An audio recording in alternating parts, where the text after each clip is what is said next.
네, 오늘은 예배로 나오라 이런 제목으로 여러분들과 함께 하나님의 말씀 나누겠습니다. 솔로몬은 성경에 나오는 그 어떤 인물보다 큰 복을 받았던 사람입니다. 성경에서 솔로몬이 복을 받은 장면을 볼 때마다 제가 얼마나 부러운지 모릅니다. 그래서 저도 하나님 솔로몬에게 주셨던 저 복을, 솔로몬에게 주셨던 저 지혜를 나에게도 좀 주십시오. 저도 기도하거든요. 여러분, 일반적으로요, 하나님의 복을 받았다 할 때는 여러분과 제가 구하거나 기도할 때 그것에 대해서 응답받았을 때 내가 복을 받았다 이렇게 생각합니다. 또 나의 문제와 고민이 해결되었을 때 하나님 나에게 복을 주셨다 이렇게 우리가 여기죠. 그런데 말이죠, 이런 우리의 생각과는 비교할 수 없을 정도의 복을 솔로몬이 받은 거예요. 여러분, 솔로몬이 얼마나 큰 복을 받았는지 그 복의 정도를 엿볼 수 있는 구절이 한 구절이 있습니다. 자, 우리 스크린 통해서 같이 한번 보겠습니다. 스크린 넘겨 주십시오. 자, 우리 같이 한번 읽어보겠습니다. 시작. 기브온에서 밤에 여호와께서 솔로몬의 꿈에 나타나시니라. 하나님이 이르시되 내가 너에게 무엇을 줄고 너는 구하라. 여러분 잘 보세요. 솔로몬이 특정한 무엇을 지금 하나님께 요구한 게 아니에요. 솔로몬이 어떤 문제가 있어서 하나님 앞에 지금 이 문제를 좀 해결해 달라고 요청한 게 아닙니다. 그냥 하나님이 솔로몬에게 먼저 나타나셔서 네가 원하는 것 내가 다 들어주겠다고 약속하시는 거예요. 하나님께서 제한도 두지 않으시고 무제한의 약속을 주시는 거예요.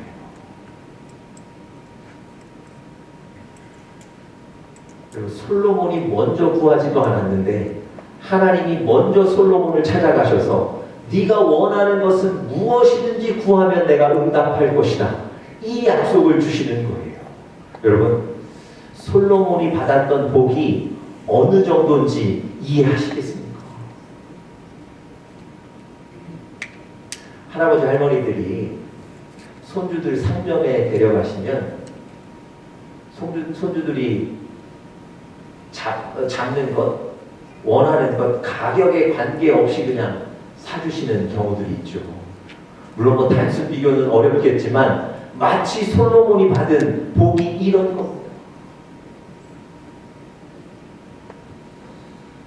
여러분, 이 큰 복을 제한도 없이 원하는 것은 무엇이든 주겠다, 이런 큰 복을 왜 솔로몬에게 하나님이 약속하셨을까요?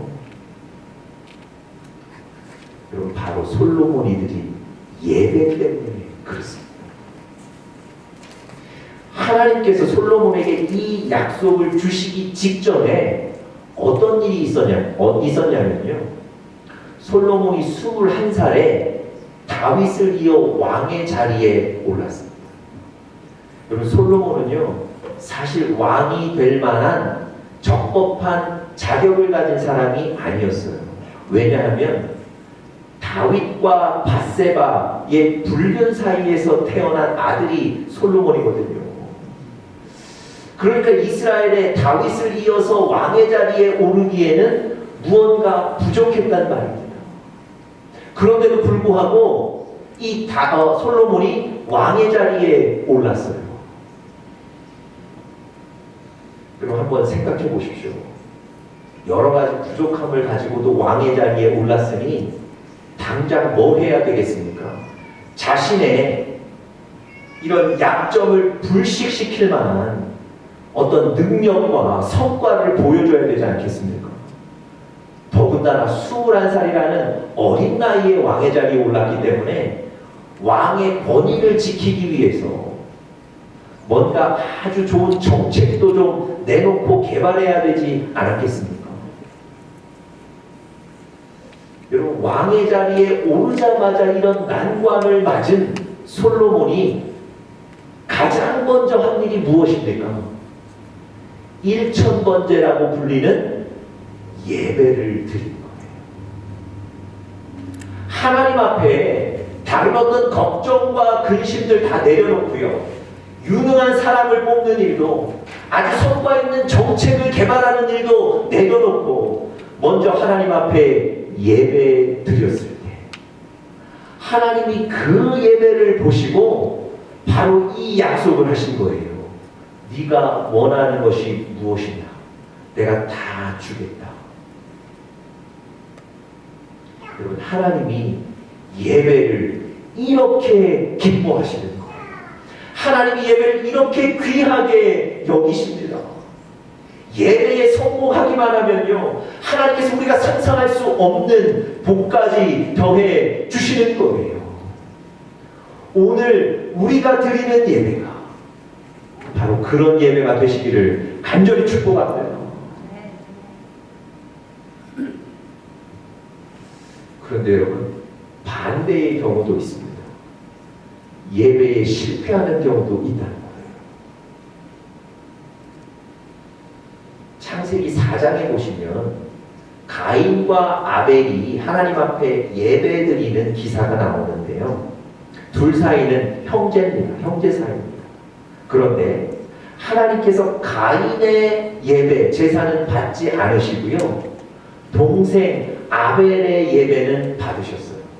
다시 말씀드리면 형 가인은 예배에 실패하고 동생 아벨은 예배에 성공했습니다. 여러분, 이 일 이후에 어떤 결과가 나옵니까? 형 가인이 동생 아벨을 죽이죠. 인류 최초의 살인자가 되고, 제가 지난주에 1000번째 예배자 이런 책을 읽으면서 가슴에 와닿았던 구절, 한 구절이 있어요. 바로 이 예배의 실패에 관해 언급한 구절인데요, 이렇게 얘기합니다. 동생을 죽이는 가인의 범죄가 예배 이후에 있었음을 잊지 말라.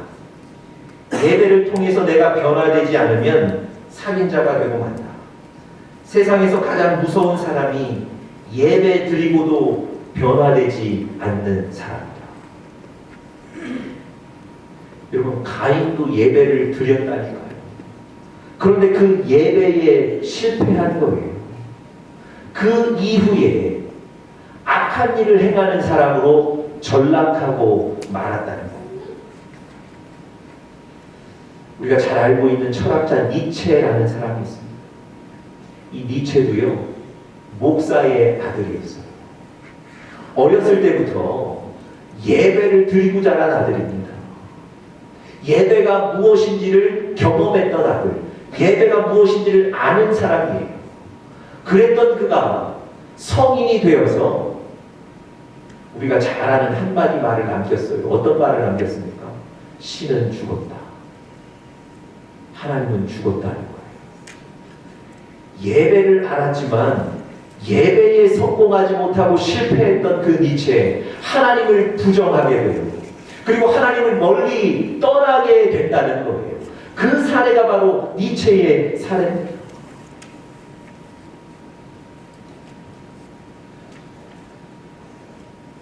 여러분, 오늘 우리는 예배에 성공하시기를 간절히 축복합니다. 하나님이 예배를 통해 솔로몬을 축복하셨던 것처럼 오늘 예배를 통해 여러분과 저를 하나님이 축복하실 줄 믿습니다. 오늘 본문은요, 오늘 우리가 읽었던 사무엘하 24장의 본문은 다윗이 하나님 앞에 예배드리는 장면입니다. 제가 지난주에 다윗의 인구조사에 대해서 말씀드렸는데요, 다윗이 인구조사 때문에 하나님 앞에 범죄했다고 했죠. 그리고 하나님이 징계하셨어요. 그 이후에 다윗이 예배드리는 장면을 오늘 본문에 기록하고 있습니다. 여러분 오늘 본문을 통해서 하나님이 예배에 대해서 우리에게 어떤 교훈을 주시는지, 예배에 대한 하나님의 뜻이 무엇인지를 좀 같이 나누시면서요, 여러분과 저의 예배의 삶이 변화되고 여러분과 저의 예배가 더 뜨거워질 수 있기를 간절히 바랍니다. 우리가 예배에 대해서 세 가지로 좀 살펴볼 텐데요. 첫 번째는 바로 예배의 의미입니다. 예배의 의미. 오늘 본문에서 주시는 예배의 의미는요, 하나님과의 관계의 회복입니다. 여러분과 저의 영적인 회복이 바로 예배라는 겁니다. 다시 말씀드리면 예배를 통해서 하나님과의 멀어졌던 관계가 회복이 된다는 거예요. 이 예배를 통해서 영적으로 쓰러져 있던 여러분과 제가 회복이 된다는 말씀입니다.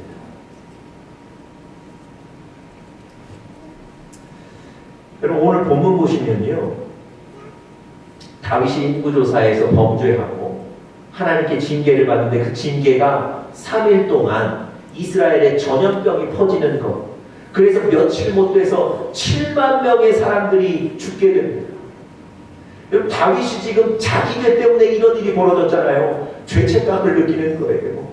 울며 불며 난리가 났습니다. 여러분 이런 상황에서 어떻게 예배를 드릴 수 있겠습니까? 사실 예배를 드릴 만한 여유가 없는 환경이에요. 마음의 여유도 없는 상황입니다. 어떻게 다윗이 이런 상황 속에서 예배드리게 됐을까요? 여러분 오늘 성경을 잘 보시면 다윗 스스로 하나님 앞에다가 예배드린 게 아닙니다. 무엇이 다윗으로 하여금 예배의 자리에 나가도록 만들었을까요? 그 답이 바로 18절에 나와 있습니다. 그럼 18절 한번 보십시오. 이 날에 갓이 다윗에게 이르러 그에게 아뢰되 올라가서 여부스 사람 아라우나의 타작마당에서 여호와를 위하여 제단을 쌓으소서. 무슨 얘기입니까? 갓이라는 선지자가 다윗에게 가서 예배 드리십시오 얘기하는 거예요. 그런데 여러분 이것이 갓 선지자가 다윗에게 주는 그저 개인적인 조언이었을까요? 아니요, 그렇지 않습니다. 여러분 선지자는 뭐 하는 사람입니까? 하나님의 말씀을 듣고 하나님의 뜻을 분별해서 사람들에게 선포하는 것, 그게 바로 선지자거든요. 오늘 본문도 마찬가지입니다. 갓이라는 선지자, 하나님의 뜻을 분별한 거예요. 하나님께서 다윗이 지금 예배의 자리로 나가기를 원하신다는 그 말씀을 듣고 다윗에게 와서 갓이 선포한 것뿐입니다. 다시 말씀드리면 하나님이 다윗으로 하여금 지금 이때에 예배하라고 말씀하신 거예요. 여러분 지금 제가 말씀드린 이것을 더 명확하게 해주는 구절이 19절에도 나와 있습니다. 19절 한번 보십시오. 다윗이 여호와께서 명령하신 바 갓의 말대로 올라가니라. 여러분 지금 예배 드리라는 말을요, 다윗이 그저 갓의 조언으로 받지 않아요. 뭐라고 받습니까? 여호와의 명령으로 받는 거예요. 여러분 지금 다윗을 예배의 자리로 이끄신 분이 바로 하나님이시라는 겁니다. 여러분 왜 하나님이 지금 이때 7만 명의 사람들이 죽어나가는 이 혼란스러운 때에 왜 하나님이 다윗에게 예배의 자리로 나가라고 말씀하셨을까요? 명령하셨을까요? 그 이유를 살펴보는 것이 사실 오늘 이 본문에서 중요합니다. 오늘 읽지는 않았는데요, 오늘 본문 바로 앞구절에 보시면 7만 명의 사람들이 죽어나가는 모습을 보고 다윗이 하나님 앞에 회개해요. 하나님 살려주십시오. 하나님 잘못했습니다. 나 때문에 지금 이런 일이 벌어졌습니다. 회개합니다. 눈물로 회개하고 있어요. 바로 그때 하나님이 다윗에게 예배의 자리로 나가라고 말씀하신 거예요. 여러분 죄로 멀어진 다윗, 그래서 징계받고 있는 다윗, 영적으로 약해져 있는 다윗, 쓰러진 다윗을 회복시키는 방법으로 하나님이 무엇을 명령하신 겁니까? 예배를 명령하신 거예요. 인구조사 때문에 이스라엘과 다윗이 하나님으로부터 멀어지지 않았습니까? 그들을 회복시키기 위해서 하나님은 지금 예배를 명령하셨던 거예요. 여러분, 예배는 바로 이런 능력이 있는 겁니다.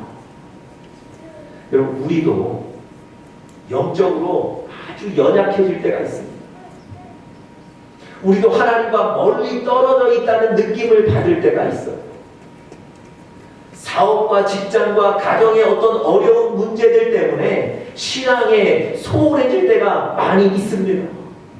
그때마다 하나님께 내가 빨리 돌아가야 하는데, 내가 하나님과의 관계를 회복해야 하는데 걱정하시는 분들 많이 계십니다. 그런 때에 여러분과 제가 해야 될 일, 그런 때에 하나님께서 여러분과 저에게 명령하시는 일이 뭡니까? 예배. 예배드리라는 거예요. 예배드리면 하나님과의 관계가 회복된다는 거예요. 영적으로 쓰러졌던 우리가 세워진다는 겁니다. 그런데 참 이상한 건요, 우리가 이런 때일수록 예배에 나오지 않습니다. 형편이 좀 좋아지고 마음의 안정을 찾고 내가 좀 정결해지고 난 이후 하나님 앞에 나가겠다고 생각하시는 분들이 의외로 많습니다. 죄송한데요, 성경에 의하면 그건 회복과는 반대 방향으로 나가시는 거예요. 여러분, 예배에 나오셔야 돼요. 예배를 회복하셔야 돼요. 예배가 여러분과 저를 영적으로 육적으로 세우게 되는 겁니다. 그리고 문제를 해결하시려면요, 원인을 발견하셔야 돼요. 제가 어렸을 때 두통이 매우 심했습니다. 어머님이 저를 데리고 이 병원 저 병원 가서 여러 가지 검사를 하셨는데 두통의 원인을 찾을 수가 없었어요. 제가 계속해서 두통에 시달렸어요. 어린 나이에. 나중에요, 안과를 갔더니 제가 난시가 심하다는 거예요. 그래서 두통이 온다는 겁니다. 여러분, 지금 이스라엘과 다윗이 전염병 때문에 며칠 새에 7만 명이 죽는 하나님의 징계를 받고 있습니다. 이 징계를 해결해야 되지 않겠습니까? 아마 다윗이 더군다나 왕으로서 이 징계를 해결하고 싶어서 어떻게 해결할 수 있을까 고민했을 거예요. 원인을 찾아야죠. 그 원인이 뭐였습니까? 하나님을 멀리 떠난 것, 영적인 게으름, 영적인 타락, 하나님과 함께하지 않았던 것, 그것이 원인이었어요. 그래서 하나님이 뭐 하라고 하신 겁니까? 예배 드리라는 거예요. 그래서 하나님과의 관계가 회복되고 영적으로 회복되면 그 원인이 해결되는 것 아닙니까? 그러면 문제가 해결되는 거예요. 21절 한번 보세요. 21절에 이 사실을 명확하게 기록합니다. 21절 제일 마지막 부분에 보시면 이렇게 기록되어 있죠. 여호와께 제단을 쌓아 백성에게 내리는 재앙을 그치게 하려 함이라. 무슨 얘기입니까? 하나님께 예배를 드려서 지금 이 백성에게 내리는 재앙을 그치게 한다는 거예요. 원인이 해결이 되니까 문제가 해결이 돼버리는 겁니다. 여러분, 하나님께서 오늘 예배를 통해서 영적인 회복을 주시는 거예요. 예배를 통해서 하나님과의 관계를 회복시키십니다. 이런 예배를 귀하게 여기시는 여러분들 되시기를 간절히 축복합니다. 두 번째로요, 오늘 본문에서 우리가 받을 수 있는 교훈 두 번째는 예배의 방법입니다. 첫 번째는 예배의 의미였고요, 두 번째는 예배의 방법입니다. 어떻게 예배 드릴 것인가?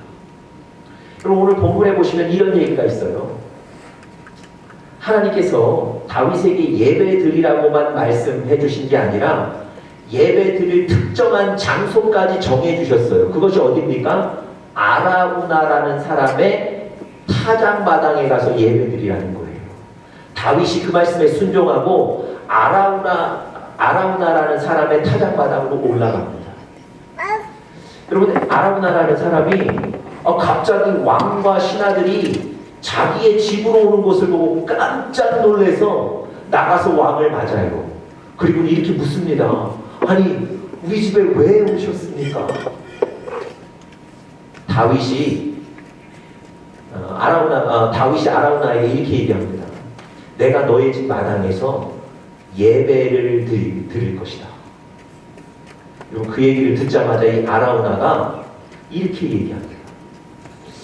왕이 예배 드리실 때 필요한 것이 많으실 텐데 그 모든 것을 제가 제공하겠습니다. 여러분, 하나님께 예배 드리기 위해서 태울 제물, 소가 필요하지 않습니까? 그리고 태울 때 나무도 필요하고요. 여러 가지 도구와 기구들이 필요하지 않습니까? 그것도 다 아라우나 자신이 제공하겠다는 거예요. 여러분, 사실 다윗의 입장에서 얼마나 좋은 제안입니까? 왜냐하면 지금 7만 명이 죽어나가는 이 혼란스러운 상황 속에 어디 가서 소를 끌어오고 어디 가서 나무에서 예배드립니까? 다 준비해 준다는 거니까 좋은 제안 아닙니까? 그런데 오늘 성경에 보니까 다윗이 그 제안을 거절해요. 자, 24절 한번 보세요. 24절 같이 한번 읽겠습니다. 시작. 왕이 아라우나에게 이르되 그렇지 아니하다. 내가 값을 주고 너에게서 사리라. 값 없이는 내 하나님 여호와께 번제를 드리지 아니하리라 하고 은 50세겔로 타작마당과 소를 샀다. 여러분, 이 좋은 제안을 왜 거절한 겁니까? 왜 그 제안을 거절하고 직접 돈을 지불해서 샀을까요? 여러분, 여기에서 다윗이 예배에 대해 어떻게 임하는지 그의 모습, 그의 자세를 알 수 있습니다. 다윗은요, 하나님 앞에 예배 드리는데 정성 없이, 수고 없이, 헌신 없이, 희생 없이 예배 드리지 않겠다는 거예요. 아니, 아라우나가 주는 것으로도 얼마든지 예배 드릴 수 있지만 내가 하나님께 예배 드리는 것이기 때문에 내가 헌신하겠다는 거예요. 내가 희생하고 내가 수고하겠다는 거예요. 그런 예배를 드리겠다고 결심하는 것. 여러분, 일반적으로요, 우리가 가치 있다고 여기는 것에는 돈과 정성과 우리 시간과 이런 걸 다 드리고 투자하게 돼 있습니다. 제가 지난주 설교에도 잠시 말씀드렸는데요. 워런 버핏이라는 사람, 그 사람하고 점심 한 끼 하고 그 사람 조언 듣기 위해서 어떤 사람은 400만 불, 어떤 사람은 500만 불의 돈을 투자한다니까요. 왜 그렇겠습니까? 그 사람 만나서 조언 듣는 게 그 정도 가치가 있다고 생각하는 거예요. 우리가 물건 사러 가서요, 이거 너무 비싸서 10불, 20불 아끼시려고 하지 않습니까?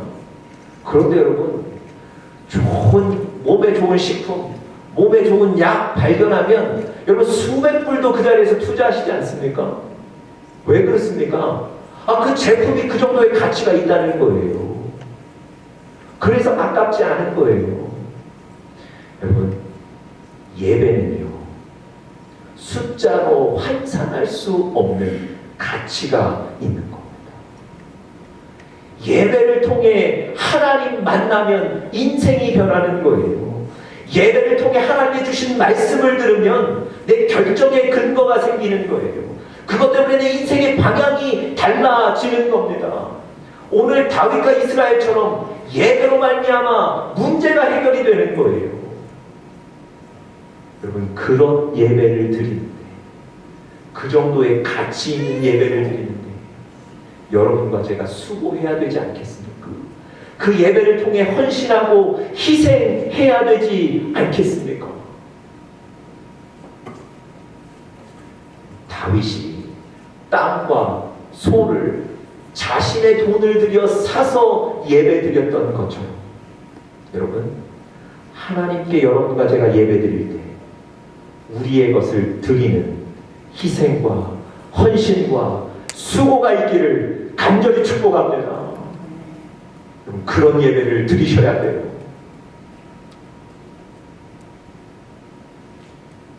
이스라엘 백성들이 하나님 앞에 예배를 드리는데요, 예배 드리기 위해서 제물을 가지고 나오죠. 각자 짐승들을 한 마리씩 가지고 나옵니다. 그런데 가지고 나온 짐승들이 다 어떤 거냐면 병든 것, 다리가 아파서 저는 것, 약한 것, 이런 것들만 등에 메고 오는 거예요.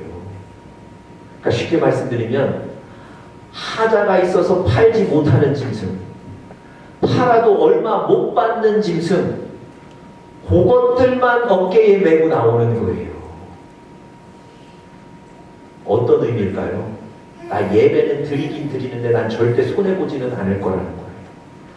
내 것 헌신하고 싶지는 않다는 거예요. 내 것 희생하며 예배 드리고 싶지는 않다는 거예요. 심각하게 생각하셔야 됩니다. 하나님이 그 사람들에게 이사야 1장에 어떻게 얘기하셨습니까? 우리 스크린에 말씀 같이 한번 보시죠. 자, 우리 같이 한번 읽어보겠습니다. 시작. 너희의 무수한 재물이 내게 무엇이 유익하니? 나는 순양의 번제와 기름에 배불렀고 그것을 기뻐하지 아니하노라. 너희가 내 앞에 보이려고 오니 이것을 누가 너희에게 요구하였느냐? 내 마당만 밟을 뿐이니라.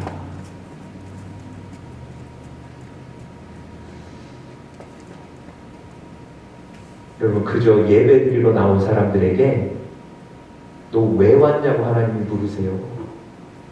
그저 내 마당만 밟고 돌아가는 거라고 책망하시는 거예요. 여러분, 예배에 성공하셔야 된다고 제가 서두에 말씀드렸어요.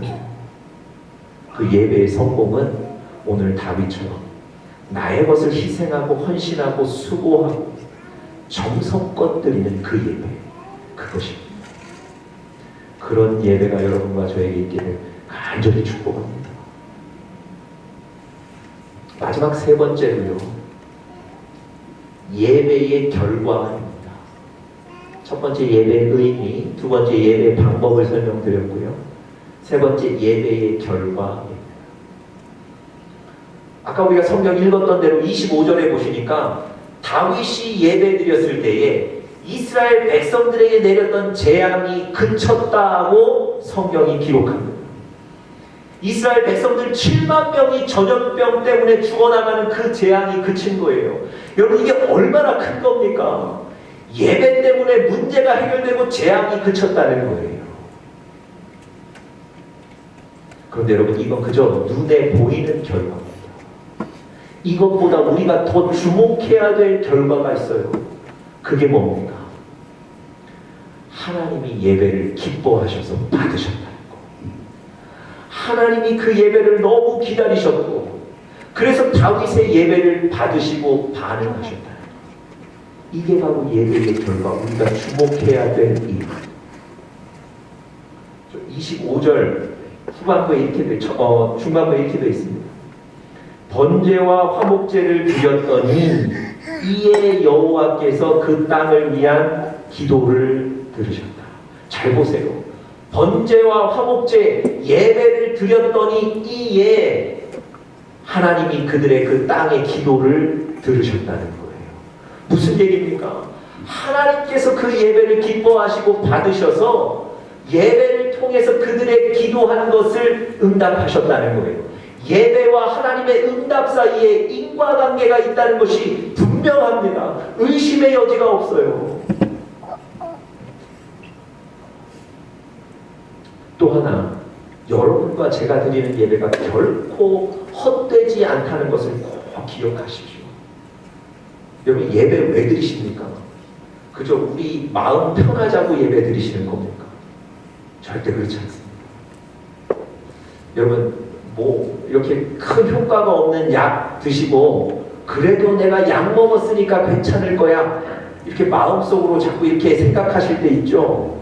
예배는 그런 게 아니에요. 내가 예배 드렸으니까 마음이 좀 평안하네 이게 아니라는 겁니다. 하나님이 여러분과 저의 예배를 받으시고 예배를 통하여 하나님의 복을 쏟아 부어주시는 현실이 바로 예배라는 거예요. 여러분 이 예배, 이 귀한 결과를 주시는 예배를 여러분 귀하게 여기시고 예배에 나오시는 하나님 앞에 나오시는 여러분들 되시기를 간절히 바랍니다. 여러분 다윗이 오늘 아라우나의 타작마당에서 예배드렸잖아요. 그런데 이 아라우나의 타작마당이 나중에 시간이 지나서 어떤 장소가 되는 줄 아세요? 솔로몬이 성전을 지은 장소가 바로 이 아라우나의 타작마당. 다윗이 그 어려운 가운데 예배드렸던 그곳에 솔로몬이 하나님의 성전을 지은 거예요. 여러분, 여러분과 제가 드리는 예배가 결단코 헛되지 않습니다. 마지막으로 얘기 하나 드리고 오늘 설교를 마치겠습니다. 지금의 선택이 몇 년 후를 좌우합니다. 제가 지난주 성경 읽고 묵상하면서 제 마음속에 번쩍 주시는 하나님의 말씀이 있었어요. 여러분 요압이라는 사람, 아비아달이라는 사람, 시므이라는 사람이요. 시간이 지나고 나중에 어떤 사람은 지위를 잃고 어떤 사람은 쫓겨나고 어떤 사람은 죽게 돼요. 제가 그 과정을 살펴봤더니요. 몇 년 전에 했던 그들의 선택 때문에 그들의 그런 결과를 얻는 거예요. 이스라엘의 반란이 일어났을 때 이 세 사람이 하나님이 세운 다윗을 선택하지 않고 반란군을 선택했거든요. 그 선택 때문에 몇 년 후에 누구는 쫓겨나고 누구는 지위를 잃고 누구는 죽게 되더라고요. 여러분 선택이 중요합니다. 제가 오늘 여러분께 한 가지 물으려고 해요. 몇 년 후 여러분의 삶을 위해서 지금 무엇을 선택하시겠습니까? 당장 급해서 돈을 선택하시겠습니까? 유리한 환경, 편안한 상황을 선택하시겠어요? 그러지 마셔야 돼요. 무엇보다 다윗처럼 예배를 선택하고 예배로 나오시는 우리 사랑하는 영적인 가족들 되시기를 간절히 축복합니다.